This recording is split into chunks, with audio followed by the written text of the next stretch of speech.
انشاءاللہ سمجھیں گے نا؟ کل سے قرآن مجید سمجھنا شروع کر دیں گے.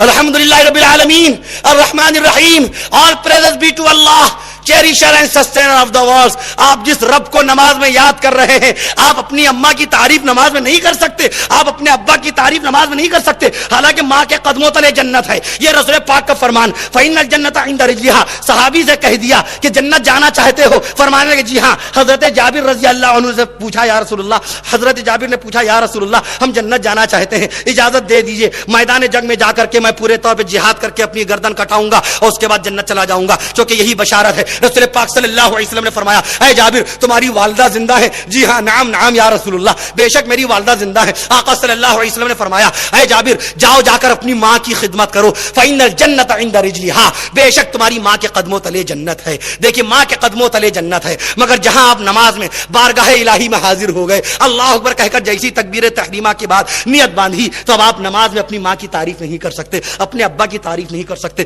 حالانکہ باپ جنت کا دروازہ ہے. ایک صحابی نے خالی منت مان لی تھی کہ ہم پورے طور پہ اگر میری یہ آرزو پوری ہو گئی، میری یہ تمنا پوری ہو گئی، میرا یہ خواب اگر سچا ہو گیا تو ہم جنت کی پیشانی، جنت کے دروازے پر بوسہ لیں گے، جنت کے دروازے کو چومیں گے. وہ اللہ تبارک و تعالیٰ نے ان کی دعا سن لی اور وہ ان کی خواہش پوری ہو گئی، تمنا پوری ہو گئی. اب منت کیسے پوری کریں؟ ابھی تو دنیا ہی میں ہے، دنیا میں جنت کا دروازہ کہاں؟ پہلے تو انتقال ہو، اس کے بعد میدان محشر ہو، وہاں حساب کتاب ہو، اور کیا معلوم پہلی مرتبہ پہلی ٹرپ میں جنت جانے کا موقع ملے نہ ملے، کیا معلوم کون کون سے سوال اللہ پوچھ لے. اب رسول پاک صلی اللہ علیہ وسلم کا زمانہ پریشان ہو کے آئے، بارگاہ نبوت میں آئے، یا رسول اللہ صلی اللہ علیہ وسلم بڑی الجھنوں میں گرفتار ہو گئے ہوں. آقا نے پوچھا ہاں بتاؤ بتاؤ کیا معاملہ؟ انہوں نے فرمایا یا رسول اللہ صلی اللہ علیہ وسلم ہم نے منت مان لی کہ میری اگر یہ آرزو پوری ہو گئی تو ہم جنت کے دروازے کو چومیں گے. میں پریشان ہوں، جنت کا دروازہ کہاں؟ ہم کو اپنے گھر کا دروازہ دکھتا ہے مگر جنت کا دروازہ ہی نہیں دکھتا. یا رسول اللہ صلی اللہ علیہ وسلم میں کیا کروں؟ اور منت کا شرعی قانون یہ ہے کہ اگر آپ نے منت مان لی ہے، اور منت کا مطلب نظر ہوتا ہے،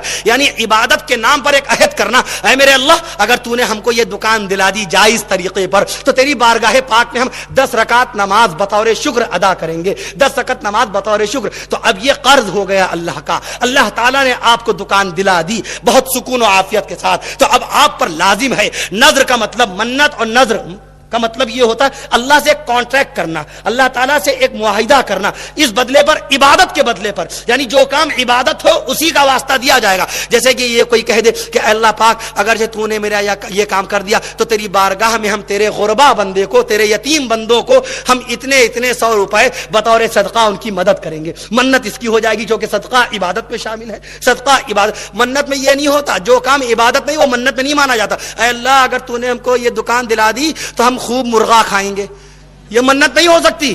اللہ اگر تو نے میرا یہ کام کر دیا تو ہم پین بوشٹ سلوائیں گے، یہ منت نہیں ہو سکتی. منت میں عبادت کو اللہ کی بارگاہ میں پیش کیا جاتا ہے شرط کے طور پہ. اگر حرف شرطیہ کہنا پڑتا ہے کہ اگر تو نے دکان دلا دی تو میں یہ عبادت کروں گا. اسی طریقے سے اگر انتقال ہو گیا، انتقال سے پہلے باپ پر واجب ہے کہ بچوں کو بتا دے کہ ہم پر فلاں چیز منت کے طور پہ باقی ہے، ہم نے ایک قربانی منت کے طور پہ مان لی تھی، اللہ نے میری وہ آرزو پوری کر دی تھی. اے میرے بچوں میرے انتقال کے بعد میرے مال میں سے تم قربانی ضرور کر دینا، ورنہ میدان محشر میں ہم پر وہ منت، ہم پر عذاب بن جائے گی. میں عرض کر رہا تھا ان صحابی رسول نے منت مان لی تھی، اللہ نے پوری کر دی تھی وہ منت. آقا صلی اللہ علیہ وسلم کے پاس پریشان آئے، یا رسول اللہ صلی اللہ علیہ وسلم جنت کا دروازہ کہاں ہے؟ وہ نظر ہی نہیں آتا، ابھی تو انتقال ہوگا تب جا کے جنت، وہ بھی پتہ نہیں پہلی ٹرپ میں جاؤں کہ نہ جاؤں. رسول پاک نے فرمایا پریشان نہ ہو، یہ بتاؤ کیا تمہارے والد زندہ ہیں؟ کیا تمہارے والد حیات ہیں؟ جی ہاں. نعم یا رسول اللہ، بے شک میرے والد محترم حیات ہیں. آقا نے فرمایا اے اللہ کے بندے اگر تیرے باپ زندہ ہے تو جا کر اپنے باپ کی پیشانی چوم لے، بے شک تو جنت کا دروازہ چوم لے گا. اب نافرمان بیٹے غور کریں، باپ کو جنت کا دروازہ قرار دینے والا، نبیوں کا سردار، جس کی ہر بات سچی، کفیل اشرف جھوٹا ہے، کفیل اشرف فریبکار ہے. ہمارے رسول پاک سچے ہیں، نبی کا قرآن سچا ہے، نبی کا فرمان سچا، نبی کا ارشاد اللہ ہوتا ہے. قرآن پاک کے 27ویں پارے میں اللہ نے فیصلہ دے دیا، ما ينطق عن الهوى، نبی اپنے پاس سے کوئی بات نہیں کہتے، ان هو الا وحی یوحى، جو کچھ فرماتے ہیں وہ وحی الہی ہوتی ہے. شروع نبوت میں اقرا بسم ربک الذی خلق جب نازل ہوئی تو 2 وقت کی نمازیں دے دی گئی رسول پاک کو.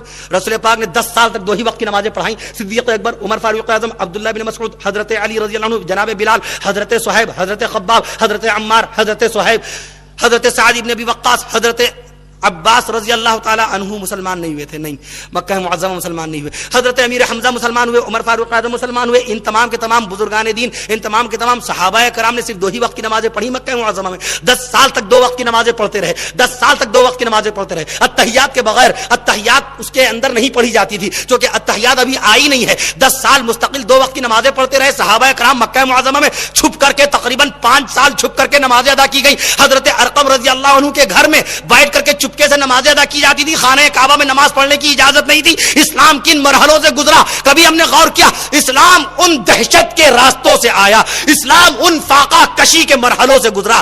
اسلام ان خوف و خطر کے راستے سے گزر کر، بدر کے خونی میدان سے گزر کر مہو کی گلیوں میں آیا ہے. آپ نے کبھی غور نہ کیا کہ اس اسلام کو پہنچانے کے لیے، مہو میں شمع اسلام کو روشن کرنے کے لیے، اندور میں چراغ اسلام روشن کرنے کے لیے، سرزمین ہندوستان پر اللہ کے قرآن کو پہنچانے کے لیے یہ اسلام جنگ بدر کے خونی میدان سے لے کر میدان احد کے کارزار تک، میدان احد کے کارزار سے لے کر فتح مکہ کے مقابلے تک، فتح مکہ کے مقابلے سے لے کر جنگ حنین کے موقع تک، جنگ حنین سے لے کر کے جنگ یمامہ تک، جنگ یمامہ سے لے کر میدان کربلا تک، میدان کربلا سے لے کر کے اورنگزیب کے میدان جنگ تک، اورنگزیب کے زمانے سے لے کر کے پورے طور پہ کرنال اور شاملی کے میدان جنگ تک، انگریز ظالم انگریزوں کو پورے طور پر دھول چٹاتے ہوئے علماء کاملین، علماء دین، علماء قرآن نے ہم تک اسلام پہنچایا. قربانیوں اور تڑپتی ہوئی لاشوں کے اوپر سے اسلام کا جھنڈا گزرا ہے. تڑپتی ہوئی لاشوں کے اوپر سے اسلام کا جھنڈا گزرا. اپنے آپ کو عاشق رسول کہنے والے ہندوستان کے مسلمان یہ رویا بتائیں، رویا توڑوایا اللہ کی راہ میں. عاشق رسول، غلامان رسول، پتہ یہ لقب ہے کیا؟ عاشق رسول کا مطلب کیا ہوتا ہے؟ عاشق رسول کے معنی کبھی غور کیے؟ یہ پہن لیا ہم نے عاشق رسول ہو گئے. یہ تو منافق بھی کر لے گا. نماز ادا کر لیا عاشق رسول ہو گئے. یہ کام تو یہودی بھی کرتے ہیں. یہودیوں کے یہاں 2 وقت کی نمازیں موجود ہیں. قرآن پڑھ لیا عاشق رسول ہو گئے. یہ کام عیسائی بھی کرتے ہیں. انجیل پڑھتے ہیں. انجیل بھی اللہ تعالیٰ نے نازل فرمائی تھی. کبھی ہم نے غور کیا؟ صحابی رسول تشریف لائے، یا رسول اللہ صلی اللہ علیہ وسلم ہم آپ سے سچی محبت کرتے ہیں. دیکھیں ہندوستان کے وہ لوگ جو سنت رسول صلی اللہ علیہ وسلم سے دور ہیں، اللہ کے مقدس گھروں سے دور ہیں، مسجدوں میں ادا کی جانے والی نمازوں سے دور ہیں، اللہ کے گھروں سے رشتے توڑے ہوئے ہیں. وہ غور کریں.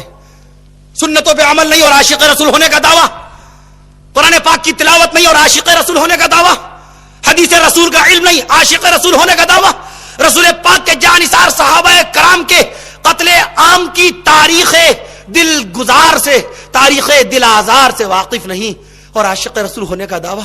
رسول پاک کی بیوی کا انتقال کس قسم پرسی میں ہو گیا اور اپنے آپ کو ہم عاشق رسول کہتے ہیں. ہم کو یہ نہیں پتا رسول پاک صلی اللہ علیہ وسلم کے اوپر کے دونوں دانت شریف کیسے شہید ہوئے اور کس طرح خون بہا، طائف میں کیسے لہو لہان کر دیے گئے. قد اوذیت، آقا فرما رہے ہیں قد اوذیت فی اللہ وما یوذا. آقا نے فرمایا کہ کسی بھی شخص کو اتنی اذیت نہیں پہنچائی گئی ہے جتنی مجھ کو اذیت پہنچائی گئی ہے زمین پر. آقا لہو لہان کیے جا رہے ہیں. طائف کا واقعہ ہم کو معلوم نہیں، سن ہمارے دماغوں میں نہیں، کتاب سے کوئی تعلق نہیں. آقا کس طریقے سے خون میں شرابور کر دیے جا رہے ہیں، میرے رسول پاک خون میں نہلائے جا رہے ہیں، میرے رسول پاک کو مکے سے کھدیڑا جا رہا ہے، میرے رسول پاک کو خانہ کعبہ میں نماز پڑھنے کی اجازت نہیں دی جا رہی ہے. کن مرحلوں سے اسلام گزرا اور کن مقامات سے اسلام گزر کر کے آج ہمارے گھروں میں موزائک کے فرش میں رہنے والے مسلمانوں کے سینوں میں پہنچ گیا. ان کو پتا نہیں ہے کہ اسلام کس قسم کی قربانیوں کو پورے طور پر آج بھی پکار رہا ہے، کیونکہ صحابہ نے قربانی دے کر کے اسلام کو پہچانا تھا. ہم بغیر قربانی کے اپنے آپ کو اسلام پہ قائم کیے ہوئے ہیں. معلوم یہ ہوا کہ ہمارا